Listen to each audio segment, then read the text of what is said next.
truly delighted to be here in this unusual context and to deal with the topic of unlimited identity, this slightly mysterious but very fascinating topic.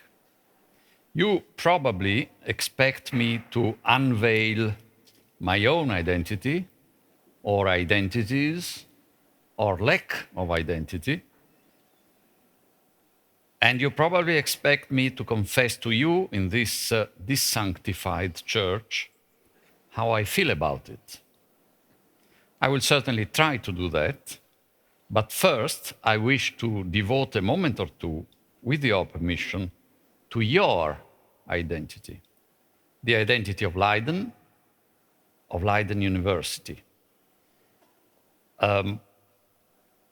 You perhaps are not fully aware of how your university, this university, is central to the world stage.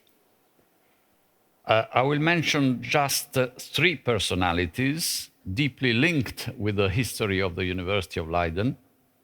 Two of them I have had the chance of knowing personally, not the third one or first one for anagraphical reasons. I have in mind Professor Hermann Boerhaave, the father of physiology, really from his teachings here in the 17th century, he made a name recognized throughout the world. The second personality is, I'm very honored to say, Her Majesty Princess Beatrix. She studied here. I had many opportunities to discuss international, Dutch, and also Italian matters with her. And the third personality, who is here with us today, is a man who leads me to indicate to you that perhaps you might not be aware that Leiden is silently recognized to be the capital of the world. I'm serious about it. World leaders, business leaders, spiritual leaders very often turn to Professor Victor Halberstadt, your professor for a few decades of public finance, for advice.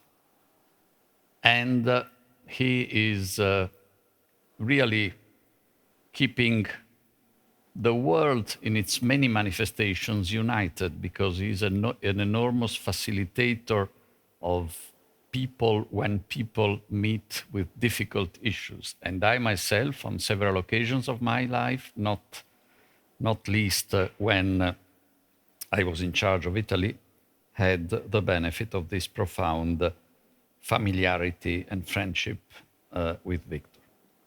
Now, I come with the due modesty after this preface and with the due humility to myself, if I may, but I was going to say I'm paid for this. I'm not paid for this, but I've been invited for this.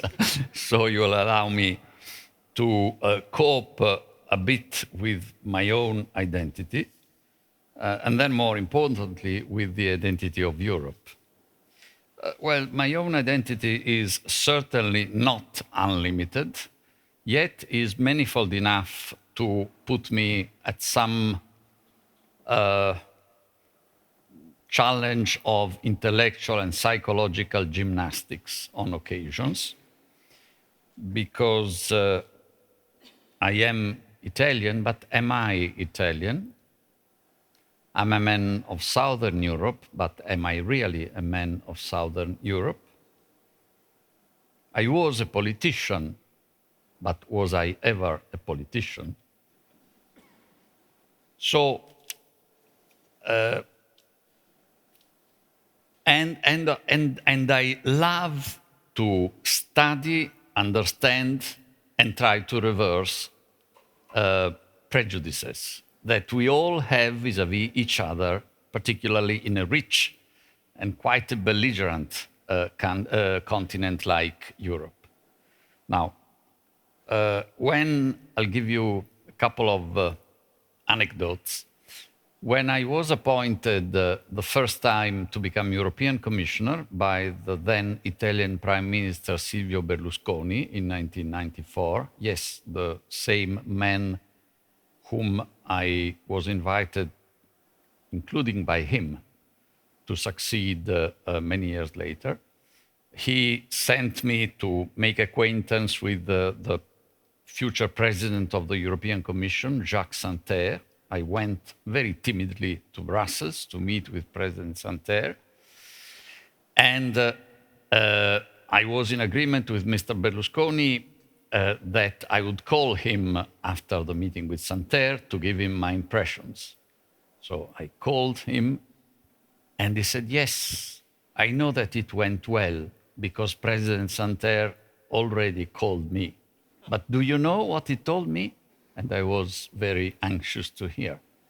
And he said, well, you sent me that Professor Monti, who actually is not bad at all. I had a very good impression. He doesn't even look Italian. And Mr. Berlusconi was rightly upset by this insolent commentary of a recognized public figure of the European landscape like President Santer. And so I had to work, of course, in the interest of Europe, but with my legacy as an Italian, a profound identity of which I'm proud, but always to try and show not so much that I am unlike other Italians, but that Italians in general are not like they are stereotyped in the prejudices. Be sure, we also have a lot of prejudices vis-à-vis people of the north of Europe. Yes, and I was almost going to forget to say that in this context of north-south, I've been often, for decades now, in Italy, been referred to as the most German among Italian economists, which I'm not sure was always said to mean a compliment, but I always took it as a compliment. But then, when more recently I had indeed the responsibility for the Italian government at an extremely difficult moment, and please, if I could slightly correct the all too kind introduction that was made of me, we should not really believe that it was this or that foreign head of government who interfered with the Italian life to facilitate a change. That would have been, of course, totally unacceptable. And if ever I had been aware of any such thing, I would have refrained from accepting a nomination which came in that context. But I do know that the popular legend says so. At any rate, I was then the head of government on a very provisional basis of a country in the south, which was risking to upset the whole Eurozone if it went wrong.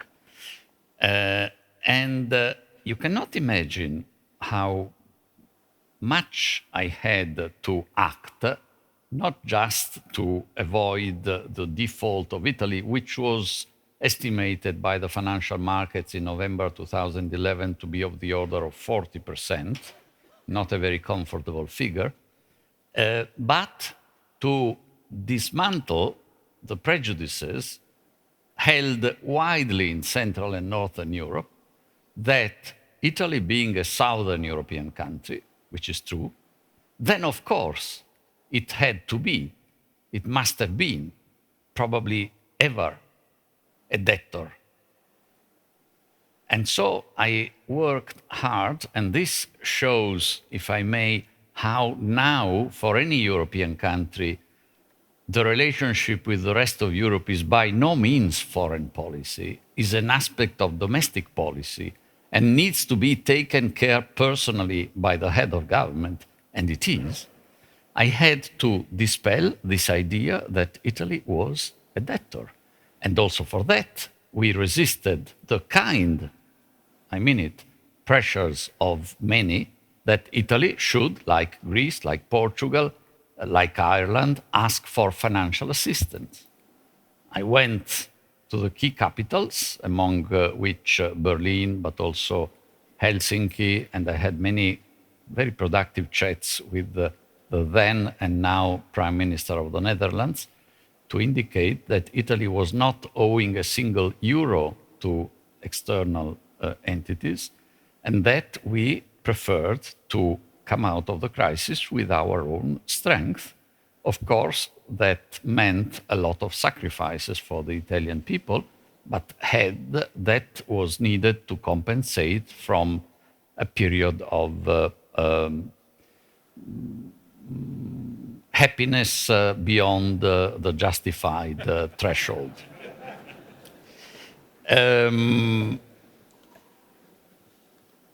And so it's very interesting how these things play. And of course, prejudices, once corrected, nevertheless leave some psychological sediment. And I must confess to you, with all the friendship and admiration that I have for you, for the Dutch people, for the Dutch authorities, that the fact that when I left the government of Italy, because there were elections in the spring of 2003, Italy had just been taken out by the European Commission of the excessive deficit procedure, whereas the Netherlands, for a while, had just been subjected to it. By no means do not consider this a revenge, but it was not the most unpleasant moment in my short government experience. Now,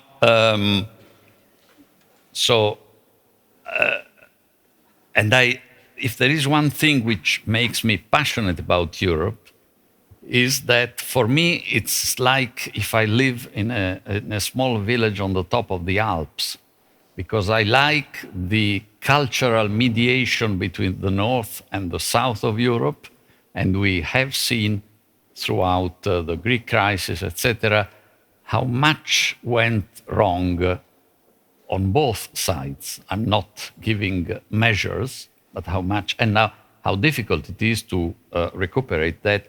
And one has, of course, to mention, as I do with a lot of candor and friendship for Germany and France, that the Stability and Growth Pact actually created in this country, in Maastricht, ideally created in this country, was not first broken by any southern country in Europe, certainly not by Greece, but by the father and the mother of it, Germany and France, in 2003, when, with the complicity of Italy, which was then chairing the 6-monthly rotation of the Council, in spite of the proposals of the European Commission to issue the formal warnings to Germany and France, the Council overruled this position of the Commission and let France and Germany go. And it took years and monstrous subsequent bureaucratic constructions like the 2-pack, the 6-pack, to rebuild a confidence in the Stability and Growth Pact. So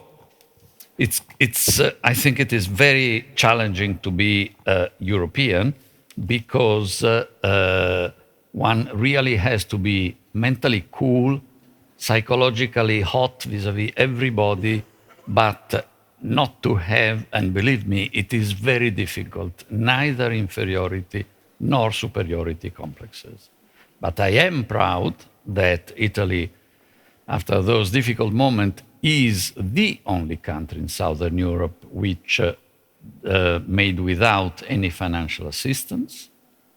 Otherwise, my successor, Mr. Letta and Mr. Renzi now, would speak loudly but without no voice at the European councils if they had to look around and be thankful to the others for the survival of Italy. And actually, since the spring of 2003, it's again the only country in Southern Europe, but this time embracing France in the notion of Southern Europe to be out of the excessive deficit procedure. Now, perhaps the last element of my own personal identity-generated schizophrenia is about being an economist and being a politician. Was I heading a technocratic government? Yes, dear friends, but by default. I never thought technocratic, sorry. I never thought technocratic governments were such a good idea.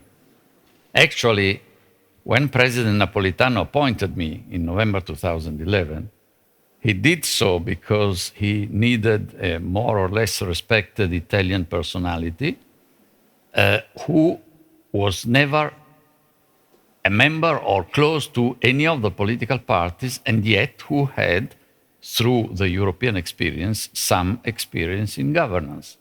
And they thought I was the one.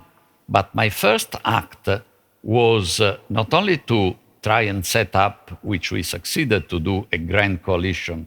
And believe me, that was a big satisfaction, because you had Mr. Berlusconi and Mr. Bersani, the head of the Democratic Party on the left, who never spoke to each other, who did not even want to appear in a family photo of the new majority with me. With me, okay, but not with each other. And they all declined my warm proposal that some fully fledged political personalities suggested by me and approved by the President of the Republic belonging to their parties should come on board, become ministers alongside some non-political figures.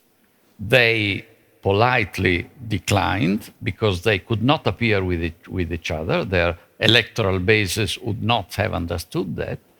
And in addition, I believe they suspected that the new government was not going to introduce only highly popular measures in that situation, and therefore preferred not to be too closely associated with that. But the important thing is that for 1 year, they all supported with 85% of the parliament each and every measure, most of them unpleasant in the short run, all of them necessary in the long run, and they knew it, that the government proposed.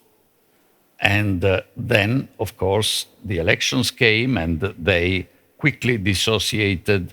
So some huge reforms like the pension reform, which stabilized public finance in Italy for a long while, or the beginning of a labor market reform, have no fathers and mothers in the political hemicycle today.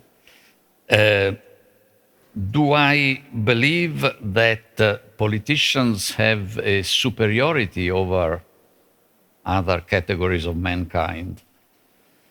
They might if they were politicians. My big concern about each of our countries, I don't speak for any specifically, but for each of our countries, generically speaking, and above all for Europe, is, and I think we will be developing this in the next 20 minutes, that politicians are less and less what they were supposed to be, i.e. leaders, and are more and more what they are supposed not to be, i.e. followers. They are developing a distinct professionalism in followership. Followership of what? Of what people ask them to provide to them. So to follow the instinct and the mood of the electors at the next election. But the next election is in fact anticipated by the polls tomorrow.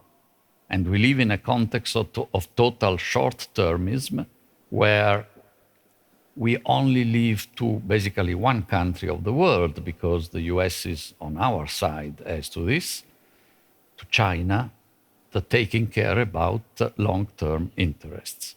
And so this means that the tendencies towards nationalism, towards populism, which can be advocated in 10 seconds in a TV spot, will win the day and will have an increasing comparative advantage relative to the arguments, in particular about integration, European or worldwide integration, which require, if you are very good, at least 1 or 2 minutes to be explained.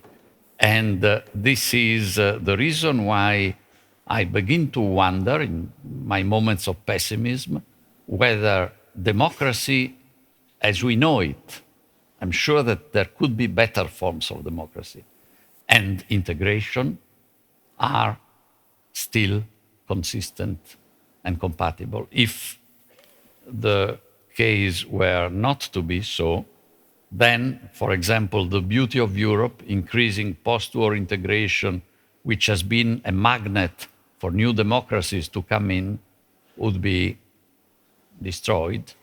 And let's not criticize politics at the EU level, but I think the political crisis in Europe is essentially due to the political deficiencies of our national political systems and the fact that in most cases, not always, the European Council is a very august body composed of one president who probably looks at the general European interest and 28 national leaders who fill the political space of Europe of politics, except that it is 28 different national politics.